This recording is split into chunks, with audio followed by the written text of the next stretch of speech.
گویا بالفاظ دیگر اللہ تعالیٰ اس ازلی عہد و میثاق کو اس بات پر دلیل قرار دیتا ہے کہ نوع انسان میں سے ہر شخص انفرادی طور پر اللہ کے الہ واحد اور رب واحد ہونے کی شہادت اپنے اندر لیے ہوئے ہے۔ اس بنا پر یہ کہنا غلط کہ کوئی شخص کامل بے خبری کے سبب سے یا ایک گمراہ ماحول میں پرورش پانے کے سبب سے اپنے گمراہی کی ذمہ داری سے بالکل بری ذمہ ہو سکتا ہے۔ آمین۔ اب سوال یہ پیدا ہوتا ہے کہ اگر یہ ازلی میثاق فی الواقع عمل میں آیا تھا تو کیا اس کی یاد ہمارے شعور حافظ محفوظ ہے؟ کیا ہم میں سے کوئی شخص بھی یہ جانتا ہے کہ آغاز آفرینش میں اپنے خدا کے سامنے پیش کیا گیا تھا؟ اسے الست بربکم کا سوال ہوا تھا، اس نے ہاں کا جواب دیا تھا۔ اگر نہیں تو پھر اس اقرار کے جس کی یاد ہمارے شعور و حافظ سے محو ہو چکی ہے ہمارے خلاف حجت کیسے قرار دیا جا سکتا ہے؟ سامعین، اس کا جواب یہ ہے کہ اگر اسے میثاق کا نقش انسان کے شعور اور حافظے میں تازہ رہنے دیا جاتا تو انسان کا دنیا کی موجودہ امتحان میں بھیجا جانا سرے سے فضول ہو جاتا، کیونکہ اس کے بعد تو اس آزمائش امتحان کے کوئی معنی ہی باقی نہ رہ جاتی۔ لہٰذا اس شخص کو شعور و حافظے میں تو تازہ نہیں رکھا گیا، لیکن تحت شعور اور وجدان یعنی سب کانسٹیٹیوشن مائنڈ اور انٹینشن میں یقیناً محفوظ ہے۔ اس کا حال وہی ہے جو ہمارے ساتھ دوسرے تحت شعور وجدانی علوم کا حال ہے۔ تہذیب و تمدن، اخلاق و معاملات کے تمام شعبوں میں انسان سے آج تک جو کچھ بھی ظہور میں آیا ہے وہ سب در حقیقت انسان کے اندر بالقوت موجود تھی۔ خارجی محرکات اور داخلی تحریکات نے مل جل کر اگر کچھ کیا ہے تو صرف اتنا کہ کچھ بالقوت تھا اسے بالفعل کر دیا ہے، عمل کر دیا۔ سامعین، یہ بھی ایک حقیقت کہ کوئی تعلیم، کوئی تربیت، کوئی ماحولی تاثیر، کوئی داخلی تحریک انسان کے اندر کوئی چیز بھی جو اس کے اندر بالقوت موجود نہ ہوگا ہرگز پیدا نہیں کر سکتی۔ اس طرح سب مؤثرات اگر ان تمام زور میں صرف کر دیتے ہیں، ان میں طاقت ہے کہ ان چیزوں میں سے انسان کے اندر بالقوت موجود ہے، کیونکہ جس کو قطعی محو کر دے، زیادہ سے زیادہ جو کچھ وہ کر سکتے ہیں صرف یہ کہ انسان فطرت سے منحرف کر دے، لیکن وہ چیزیں تمام تحریفات تفسیقات کے باوجود اندر موجود ہے اور ظہور میں آنے کے لیے زور لگاتی رہے گی اور خارجی اپیل کا جواب دینے کے لیے مستعد رہے گی۔ ہمارے تمام تحت شعور وجدانی علوم کے ساتھ عام ہیں، وہ سب ہمارے اندر بالقوت موجود ہے۔ ان کے موجود ہونے کا یقینی ثبوت ان چیزوں سے ہمیں ملتا ہے جو بالفعل ہم سے ظاہر ہوتی رہتی۔ اس کے موجود ہونے کا ثبوت یہ ہے کہ وہ انسانی زندگی کے ہر دور میں،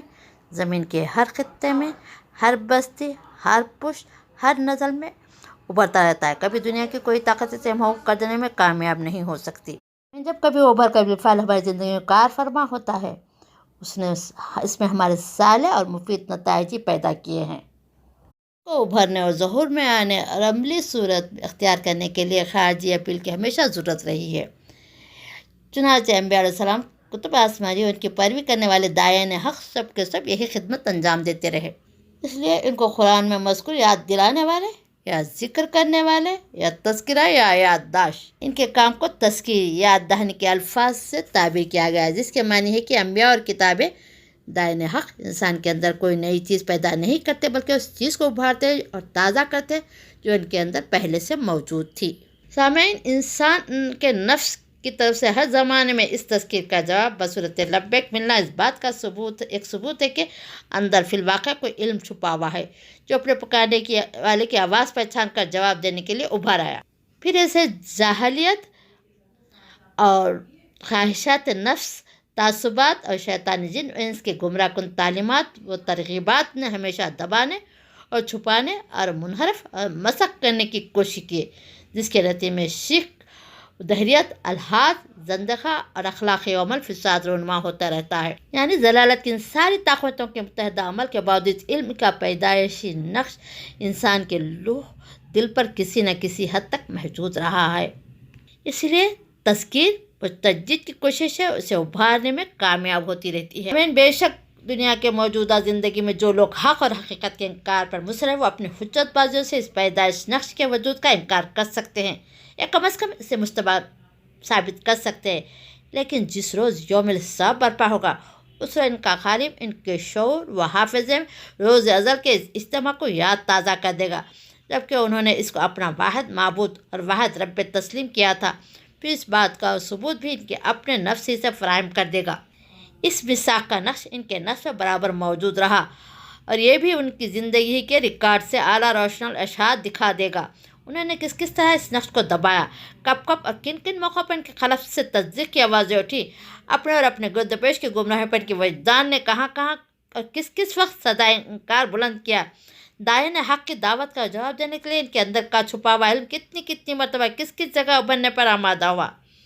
پھر اپنے تعصبات اپنی خواہشات نفس کے بنا پر کیسے کیسے ہیلوں اور بہانوں سے اس کو فریب دیتے رہے اور خاموش کر دیتے رہے۔ وہ وقت جب کہ سارے راز فاش ہو جائیں گے، حجت بازیوں کا نہ ہوگا بلکہ صاف صاف اقرار کا جرم ہوگا۔ اس لیے قرآن مجید کہتا ہے کہ اس وقت مجرمین یہ نہیں کہیں گے کہ ہم جاہل تھے یا غافل تھے، بلکہ یہ کہنے پہ مجبور ہوں گے کہ ہم کافر تھے، یعنی ہم نے جان بوجھ کر حق کا انکار کیا۔ سامعین، جو معرف حق کے جو نشانات انسان کے اپنے نفس میں موجود ہیں، ان کا صاف صاف پتہ دے دیتے کہ بغاوت انحراف کی روش چھوڑ کر بندگی و اطاعت کے رویے کی طرف واپس ہوں۔ اللہ سے دعا ہو کہ ہم کو ایسے توفیق عطا فرمائے، آمین یا رب العالمین۔